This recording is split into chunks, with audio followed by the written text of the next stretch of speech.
Саламатсыздарбы? Күндүн жыйынтыгы менен бүгүн 24 көрсөтүүсү. Саламатсыздарбы? Урматтуу мекендештерим, касиеттүү кыргыз элим. Азыр баарыбыз эле соцсеттерди көрүп атабыз, жаңылыктарды угуп атабыз. Эпидемиянын убагында мыйзамдыкты туура сактап, үйдөн чыкпай жатам мен дагы. Мен өзүм жөнүндө тааныштыра кетейин биринчи. Аты жөнүм Чыңгыз Капаров. Мен дагы өкмөттө иштедим. Азыр Жаштар кыймылынын төрагасымын. Анан 5-чакырылышта жогорку кеңеште бир депутаттын жардамчысы болуп 3 жылда иштедим. Андан сырткары коомдук иштерди аралашып жүрдүм. Бийликке чындыкты колуман келишинче айтып жүрүп коомдук жедим. Управделамда президент менен өкмөттүн иш башкармасында экономист болуп иштедим. Анан соцсеттерден көрүп отуруп Сыймык Жапкеев деген Кыргызстын жаран атуулу чындыкты айтып жатат. Аны колдошубуз керек, 100% колдошубуз керек. Анан сен наркомансың, сен калмаксың дебей. Эртең алкаш келип айтса дагы чындыкты коркпой, андай адамды колдошубуз керек. Карап отура бербей. Мен дагы Сыймыкты колдойм. Эртең башына иш түшсө, мен дагы барып бийликтен талап кылам. Урматтуу Сооронбай Шарипович, касиеттүү кыргыз элим. Урматтуу Сооронбай Шарипович, Кубанычбек Жумалиевди, Амангелди Муралиевди, Апас Жумагуловду, Тайырбек Сарпашевди, Салымбековдарды алып барып жетелеп барып камаш керек. Анткени Кубанычбек Жумалиев башка кызматтарын айтпай эле койгон, губернатор келсин, транспорт министри келсин, премьер болгон, Акаевдин кошелогу деген атка конгон бул. Сүйлөп атпай интервьюсунда. Жээни инилерим деп. Эгер сиз ошондой кызматта турбаганда, алар ала албайт болчу. Кимди алдап атасыз? Уялсаңыз болот. Амангелди Муралиев дагы премьер болчу. Апас Жумагулов дагы премьер болчу. Жанагыреки ондогон завод, фабрикалардын баарын ушулар талкалаган, жеке менчиктештирүүгө. Купон ойлоп чыга калып. Буга Акаев эле күнөө эмес. Акаевдин күнөөсү тоодой. Ушул системаны түзгөн. Бирок ушулар түзгөн кошомат кошуп жүрүп. Ошол кезде иштеген депутаттар, министрлер, губернатор, акимдер жооп бериш керек. Бирок алардын да жакшылары бар, туура апайсы болуп чындыкты айтып жүргөн. Мен сыйлаган адамдар бар. Азыр чындыкты айткан чоң адамдардан, улуу адамдардан, Адахам Адамар Күнсенбаевден башкасы айта албай калды, коркуп. Мен ал кишини сыйлайм, урматтайм. Чындыкты айтып жүрөт. Ал кишиге азаматсыз дегенден башка сөз жок. Башкасы коркуп отурушат. Уят эмеспи? Анан Акаевди күнөөлөп коет. Акаевдин мөөнөтүн ким узартып берди? Ошолор узатып берген. Кандай кылып? Конституцияда 2 эле мөөнөт болчу мурда Акаевдин абагында. 3-чү мөөнөткө ошол кезде иштеген Конституционный соттун төрайымы палатанын Чолпон Баекова деген эжебиз бар. Азыр пенсиясы да 100 миңден ашып, 30 кишинин пенсиясын берип алат. Кайсы кылып койгон ишин алып атам? Акаевдин мөөнөтүн узартып берген үчүн 3-чү мөөнөткө. Бул не деген акмакчылык? Кийин Бакиевдин абагында вице болуп, премьер болуп туруп, эч шайлоого катышпай туруп, ак жол коюп парламентке, то есть 4-чакырылышка вице спикер болуп алган ал.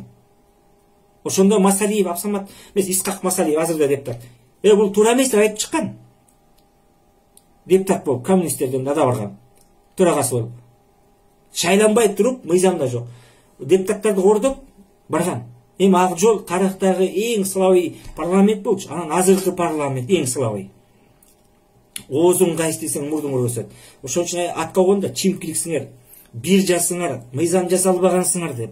Туура. Эми баары эле эмес, менде бир 15-20дай депутаттар бар, сыйлайм. Чындыкты айтат. Колунан келишинче иш кылат. Айтпаган депутаттар бар. Бир эле мисал айтайын. Дагы депутат эжебиз бар, Кыргызстандын миллиардер айымы. Данияр Сөнтүн аял болгон. 3-чү жолу депутат болуп атат. Бир ооз ачып сүйлөбөйт. Бир мыйзам жазган көрө элекпиз. Динара Исаева деген эжебиз. Ак жолду, то есть Бакиевдин ак жол менен депутат болуп келген. Атамбаевдин убагында ата журт менен келген. 2010. 2007ден баштап депутат. 2015 республика ата журт менен депутат болуп келген бул эжебиз дагы. Кыргызстан алдыңкы бай аялдардын бири. Эң алдыңкысы. Бирок эч нерсе кылбайт. Мына ушундай эркектерин эми санап бүтпөйсүң. Толтура. Өткөндө вице кылып бирөөнү койдуңар, Алтын Айырбекованын ордуна. Кайда бир переводчик тап келип койдуңар. Бул не деген акмакчылык? Анын ордуна 31 жаштагы депутат болуп, бир кайда бир аял кыз барды. саясатка келген адам күрөшүп жүрүп анан парламентке келиш керек. Парламентке келиш үчүн дух болуш керек, билим болуш керек. Ажеңге ойношторуңарды тааныш билишиңерди алып келбегиле да. Мен де 2015 депутаттыкка бир партиядан койгом, азыр отурушат. 100 000 доллар сурагандан баш тартып кетип калган. Мен кой, кереги жок. Атын айтпай эле коеюн аман ким экенин. Азыр деле отурушат. Ошондой жөн эле отуруп депутат болгондор бар, бизнесмендер. Өздөрүнүн функциясын билбейт, статусун билбейт. Маселен, булардын функциясы эмне? Өкмөттүн курамын курат, түзүмүн аныктайт, контролдойт, денонсациялайт, ратификациялайт. Билбейт. Өкмөттү контролдогон ушулар да, бюджетти бекитип берген. А бүгүн суудан, кургак сүттөн ак болуп чыгып атпайбы? Бул туура эмес. Биз жанагыларда айтканда срок давности дегенди алдырып салышыбыз керек. Булар өздөрүнө 5-чи чакырылышта куруп алышкан. Ошондо Текебаев ыйлактаган, муну жокко чыгарбагыла деп. Болбой эле муну кээ бир депутаттар койгула десе болбой. Мурунку коррупционерлер ушундай кылып мыйзам кабыл алдырып койгон. Мына ошону жокко чыгарышыбыз керек. Эми парламентке, азыр парламент эле эмес, министрлер, өкмөт, губернатор, аким, жана башка чиновниктер, Финпол, таможня, жана башканын баары бир кудайдан жөө качкандар. Базаркомдор деп губернатор болду. Салымбековду айтып жатпаймынбы? Салымбеков эмне үчүн өткөндө Кубанычбек Жумалиев интервью берип сүйлөп атып атпаймынбы? Сыймык айтканда кайталап сүйлөбөсө бизге болбойт экен. Анан ошондо айтылып жүрөт, 50 000 доллар берди деп. Анысы чынбы калып билбейм. Ошол 2002 жылдары губернатор болуп барган. Мунун несин мактайт? Бул адам үзөң кууш кеткенде телевидениеден чыгып сүйлөгөн. Нарын элдин атынан губернатор болуп турган кезде. Ал кичинекей эле жер кете берсин, эл макул болот деп. Мына ушундай адам. Анан жана дордойун ачып алып, бизнес кылып, ошо Кытай менен Акаев менен сүйлөшүп алып, ушундай акмакчылык барган. Аны эл унутуп калды. Нарында 6 жыл губернатор болуп эчнеке кылган жок бул. Тайлак атабыздын гана элдин эмгегинин эсебинен бюджетти эстелигин койду. Башка эчтеке кылган жок. Кийин Ак жолдон депутат болуп келип, Жетимтөө Бакиевдин абагында кетерди. Дагы Суаналиевке рахмат, Өмүрбек байкеге, Катаниге. Азыр коопсуз кеңешин иштеп жүрбөйбү? Губернатор болуп баштаткан. Андагы бул макул деп колдоп койгула деп барып элден уруш чыгып кеткен. Мына кийин эле логистикалык борбор салат деп азыркы бийликтин абагында. Муну да колдойм деп чыккан. Муну несенин мактап атат мунун? Өзүнүн базаркомун алып барып Нарынга губернатор койду 4 жылдан ашык. Аманбай Гайыповду. Өкмөттө бир күн иштебеген. Өкмөттүн иши менен иши да жок адам менен, түшүнүгү жок адам менен 3 миллион доллар берип алып барып койгон дейт Атамбаевдин. Эми анысы мен билбейм, туура эмес айтсам кечирип коюңуздар. Бирок бир күн иштеген базаркомду алып барып губернатор койгон. Мына Баткенди сабынан жетектеген губернатор болуп отуруп түшпөйдү, ошо сыяктуу. Урматтуу Сооронбай Шарипович, сиздин түйүңүзгө ушулар жетет. Себеп булар Акаевдин, Бакиевдин, Атамбаевдин этегинен намаз окуп жүргөн адамдар бүгүн сизге кошомат кошуп, сиздин этегиңизге намаз окуп атат. Чындык туура кабыл алыңыз. Себеп ушулар сиздин түйүңүзгө, ошолордун түйүнө жеткенде жетет. Бул чындык. Эпидемия бүткөндөн кийин көптөгөн дагы чындыктар чыгат. Мен дагы айтып турам, эми үзөң кугушка ким добуш берген, Каркарага ким добуш берген, кайсы убакта кеткенин баарын айтып чыгам. Антпесе бүт эле акыл көйгөй болду. Өткөндө Акаевдин кошоматчысы дагы бирөө бар эле. Осман Акын Ибраев деген биринчи катчы болгон, первый секретарь. То есть акыл жүрүп Акаевдин түйүнө ошолор жеткен. Анан Бакиевди мактабагылачы, Бакиевдин президент дору башка ал еврейлердин пешкасына айланган. Үзөң кууш кеткенде Бакиев премьер болчу, мен жаңылбасам. Бакиев. То есть Аксы окуясына премьер болчу. Үзөң куушка кол койгон. Каркыранын убагында Бакиев президент болчу. Анан несин мактайсың анан? Кээ бир айтат Акаев менен Бакиевди, Атамбаевдарды. Акаев президент жакшы эле болчу, анан аялына башый деп. Аялына башыйсаң президент посту бышырып коюп турбу? Бакиевди жакшы адам болчу, иниси менен баласы ырыл дейт. Балаң менен инилериңе сөзүң өтпөсө президент посту бышырып коюп турбу? Эми Отунбаеваны президент эсептебейм, ал жөн эле жыргап жүрөт. Анын жана кол тийбестигин алып салыш керек. Аны эч ким шайлаган эмес. Бир кишини тапкачы, мен шайладым, добуш бердим Отунбаевга. Эч ким шайлаган эмес. Атамбаев шопуруна дейт. Эми алар жазасын алып жатат тура. Бирок тең салмактуу болуш керек да. Чыңгышевди, Амангелди Муралиев, Апас Жумагуловдорду тез аранчында камашкыла. Жоопко тартыш керек. Ошол кезде эки эле премьер болгон күчтүү. Насирдин Исанов менен Жумабек Ибраев деген татыктуу. Экөөтөн раматылык болуп кетти, экөөтөн көзүн тазалап коюшту. Башкасы бүт Кудайдан жөө качкан болчу ошол кездегилер. Акаевдин мезгилиндегилер. Бакиевдикин кийинкисин айтып берем, кимдер коррупционер экенин. Кийинкисин да айтып берем. Атамбаевдикин убагында кимдер коррупционер экенин кийин айтып берем. Урматтуу Сооронбай Шарипович жана Темирлан Ормуков айткандай, коомдук активист айткандай, ал туура айтты. Сиздин зектер сыртта тайраңдап жүрөт, биздин зектер иште жатат деп атат. Бул туура айтылган. Ошондуктан элге калыс болсоңуз, Садыр Жапаров окшогондорду чыгарыңыз. Каныбек Осмоналиев окшогон таза адамдарды. Себеп Садыр Жапаров менен мен иштешип калгам. Мен да чогуу онтук жегем. Ал жигит таза. Мен да айтып берем. Кандайча таза экенин кийинкисинде айтып берем. Анын эч күнөөсү жок. Аны комитетте жана 28 акционер бар дейт Кыргызстанда. Ошолор каматты. Тез аран ичинде себеп чыгарбасаңыз, ошол Садыр Жапаров, Каныбек Осмоналиевтерди мунун аягы жакшылыкка алып барбайт.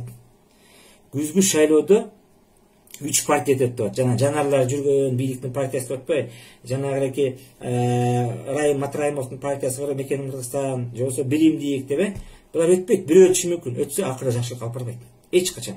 Ошондуктан урматтуу жаш дейбизби, аксакал дейбизби, аял дейбизби, баарыбыз бирге эле саясатка күрөшүп жүрүп гана келиш керек. Буларга окшоп бышкан ашка даяр болуп, куугунтукту көрбөгөн бир акмактар келген болбойт. Мен да камал куугунтукту башынан өткөргөм. Садыр Нуркожоевич менен жүргөндө, андан кийин болгондо коомдук иштерге аралашып, эми кыска мөөнөткө. Ошондуктан эч нерседен коркпойлу, билимибизди элге арнайлы, эмне үчүн окудук, эмне үчүн билим алдык, чындыкты айтып туралы, Сеймук Жапкеев окшогондорду колдойлу, урматтуу мекендештерим, кайдыгер болбойлу, азыркы парламент этиканы сакташ керек деп сага тийишпей, мага тийишпей отурбай, бул туура эмес. Парламентте күрөш болуш керек. Алар күрөштү кой, алар Кудайдан жөө качкан тупойлор келип калган. Эгер биз айтсак, бизге тийишет.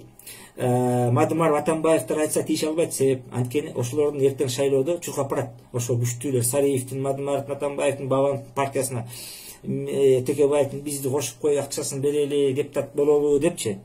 Анан булар жыргатпайт азыркылар. Эми 15-20 бар. Эл үчүн күйгөн, мен да билем, сыйлайм, урматтайм. Калганы Кудайдан жөө качкан, билимсиз, ажени мектеп кылып алган бир тупойлор. Бир жолу чыкты эле го, теги Конституциянын кайсы жылы чыкканын билбегендер. Анан эмнесин үмүт кылабыз булардан? Өздөрү мыйзам жазып атып, Конституциянын кайсы жылы чыкканын билбейт, киминди билбейт. Анан булардан эмнени үмүт кылабыз? Урматтуу Сооронбай Шарипович, жүрөгүндө жалы бар, билими бар адамдарды алып келиңиз. Кызматтар коюңуз. Антпесеңиз, булар эртең сиздин башыңызга иш түшсө, ушулар жамандап чыгат. Мен маселен Мадымаров айтмакчы, мен тийишпейм эгер кетип калсаңыз. Эгер мөөнөтүңүз бүтүп 3 жыл бүткөндө, мен сизди колдоп чыгам. Бирок буолар аман болсо, буолар мына Атамбаевди жыгылып калган кишини тепкилеген болбойт. Эми Атамбаев, Бакиев, Акаев жөнүндө айткан мен толку жок. Жыгылып калды. Жыгылган кишини тепкилеген азыркыларды айтпайлыбы? Жанагы Сарпашевге окшогон Улуту деген графаны алдырып салган эл кулга паспорттагы. Ал 2005 ат кайнатасынын аркасына жамынып депутат болгон. Бир мандатта Токтосун Мадияров менен ат салышканда Тойчубек Касымовдун аркасы менен. Ал президенттик администрациянын жетекчиси болчу. Аны унутуп калды деп атабел. Кайнатасынын аркасы менен. Градиент фирмасынын чоңу мурунку ошол азыр туугандарына берип салды Тайырбек Сарпашев. Аны жоопко тартыңыз. Тайырбек Сарпашевди, Салымбековду, Муралиевди, Чыңгышевди, Апас Жумагуловду Европада биздегидей срок давност деген жок. Алар өлсөң да соттой берет. Эгер Чыңгыз хандын мезгили болгондо башын кыя чапмак кылыч менен, эгер Сталин болгондо сурабай туруп аттырмак буларды.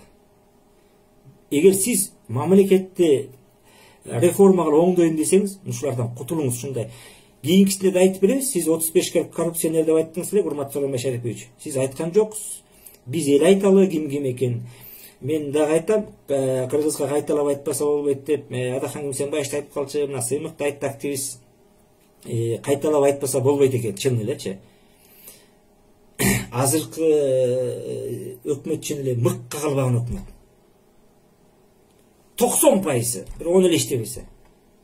Акча берип келгендер. Азыр да коррупция гүлдөп өсүп. Мен былтыр эле управделомдон кеттим. Жумуштан.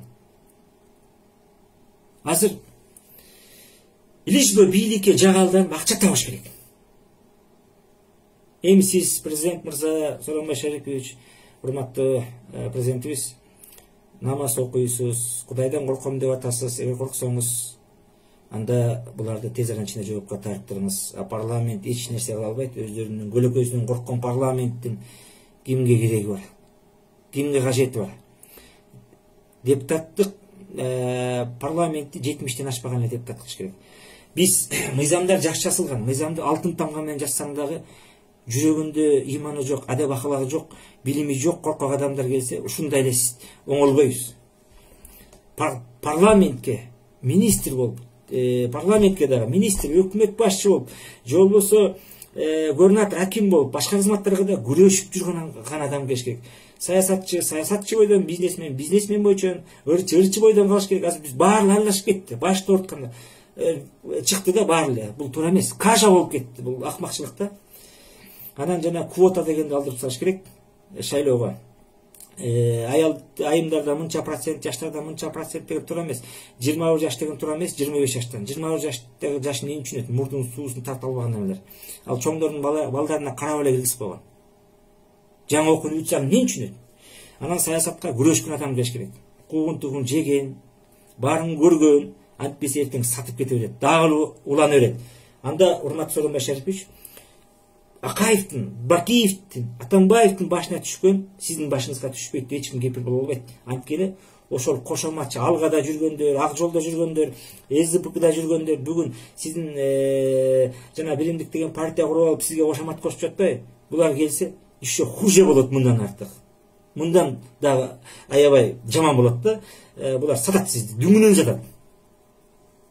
Азыр айланаңызда жалаң кошомат жетегиңизге намаз окугандар, баягылар эле да, баягылар эле. Касиеттүү кыргыз эли, чындыкты айтып туралы, менден туура эмес кетсе кечирип коюңуздар.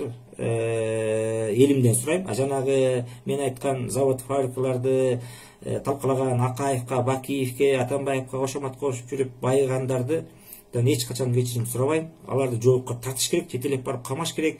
Чыңгышыкты, Жумагуловду, Кубанычбек Апас Жумагуловду, Кубанычбек Жумалиев деген Акаевдин кошелеги болгон азыр актанып жатпайбы, Салымбековду мактап.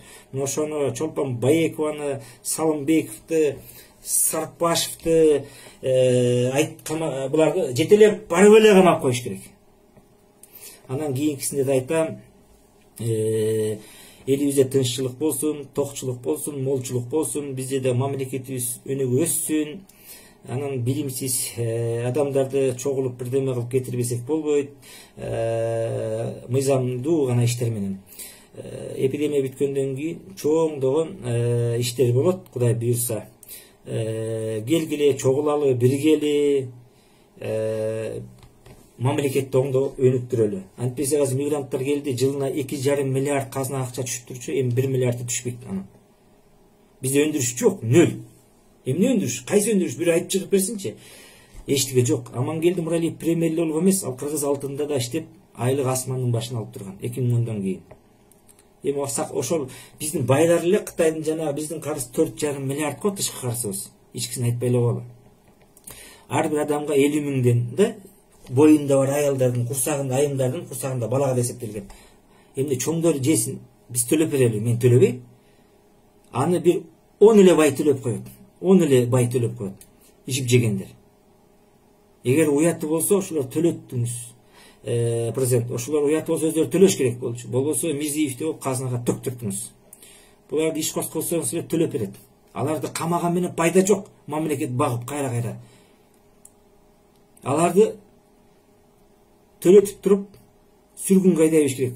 Чегара саткан, жер саткан, ат башыга үзөңгү саткан, добуш берген депутаттарды, ошол кезде губернаторлорду ат башыга аксайга алып барып чабан кылып, ондон кой берип бериш керек. Ошол жака жашачы, бир 5 жыл свет жок жерге кандай болор экен деп. Баткенге алып барыш керек. Андан сырткары тиги Какайга алып барыш керек. Анан мен чындыкты айтып турган адамдарды колдойм.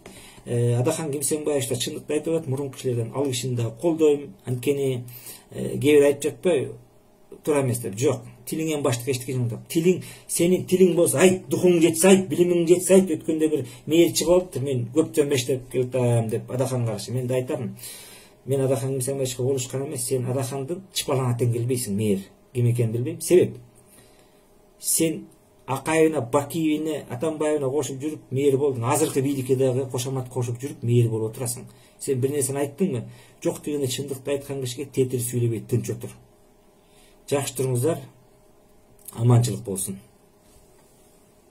Каналга жазылууну унутпаңыздар. Биринчилерден болуп маалымат алуу үчүн коңгуроочону басыңыз. Дайыма ден соолукта болуңуздар. Сиздер менен бүгүн 24 маалымат топтому болду.